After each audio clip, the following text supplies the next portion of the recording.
Miracle stories are overrated, at least from the Chabad perspective. The stories that are more important to repeat are the ones with a takeaway, or a lesson, or at least a poignant line at the end of them. So I would not be sharing this miracle story if it wasn't for the meaningful framing at the end of it. Into the study of the Rebbe of Apta walks a man in rags, requesting a private audience. At the audience, he tells the Rebbe, I was once a successful business person, and thanks to one poor business venture after another, I am now destitute. And I would be okay with that if it weren't for my daughter having to get married. I don't have the money to host the wedding or pay the dowry to set my daughter up in her new home. The Rebbe asks, how much money do you need? He says 1,000 rubles. The Rebbe asks, how much money do you have now? He says, I barely have 1 ruble.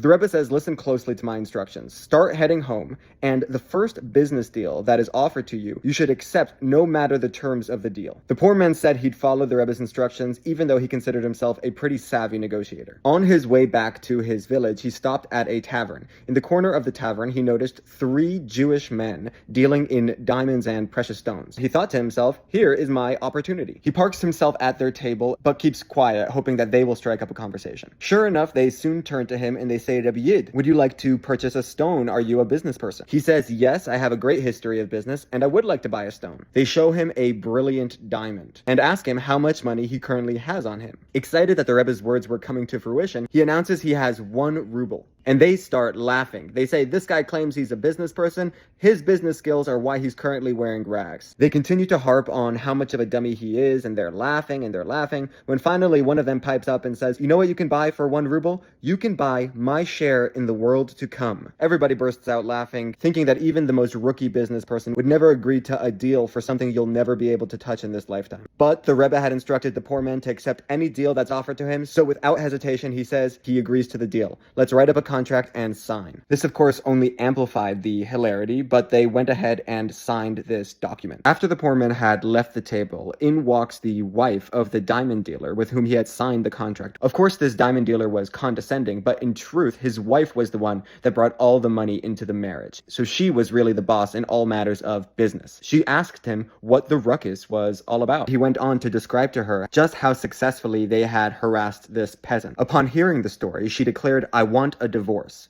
He's like, why? Why do you want a divorce? We've been married for so long. It was just a practical joke. So she explained that when somebody enters the world to come after they die, it's because they're entering with the basket of mitzvahs, the basket of good deeds that they had performed throughout their lifetime. And if you gave up your world to come, in essence, what you really did is gave up on all the good deeds that you've accumulated throughout your life. And I, says the businesswoman, don't want to be married to a man that doesn't have one good deed to his name. So she gave him an ultimatum. Either you get that contract ripped up, or you give me the divorce contract. Sheepishly, he goes over to the poor man and says, can I get the contract back? Here is your ruble. Humbly, the poor man explains to him that the Apter Rebbe had explained to him that this business deal would bring in enough profit to pay for his daughter's wedding and dowry. So the diamond merchant says, okay, you want to make a profit? I'll give you 5 ruble for the document back. Nope, says the poor man, nothing less than 1,000. The merchant tries to haggle further, but eventually he has no choice but to give in and hand the poor man 1,000 ruble for his world to come document back. There's your miracle story, but it doesn't end there.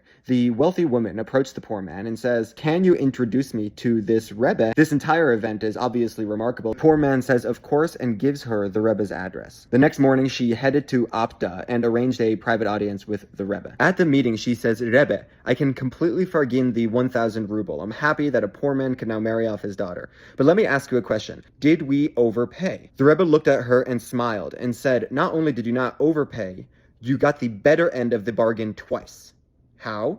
When your husband sold his world to come for 1 ruble, at that moment, his share wasn't even worth 1 ruble. But later, after it had been emphasized to him the importance of his basket of mitzvahs, the 1,000 rubles that you paid for his share was underpaying the correct value. So us Chabadniks now have our takeaway from this miracle story. And it is that for spiritual and religious endeavors, you take out of it what you invest into it. It becomes this self-fulfilling prophecy. If you devalue your spiritual life, indeed, you won't get much value out of it. But if you are truly present and mindful about your spiritual life, the benefits are immeasurable.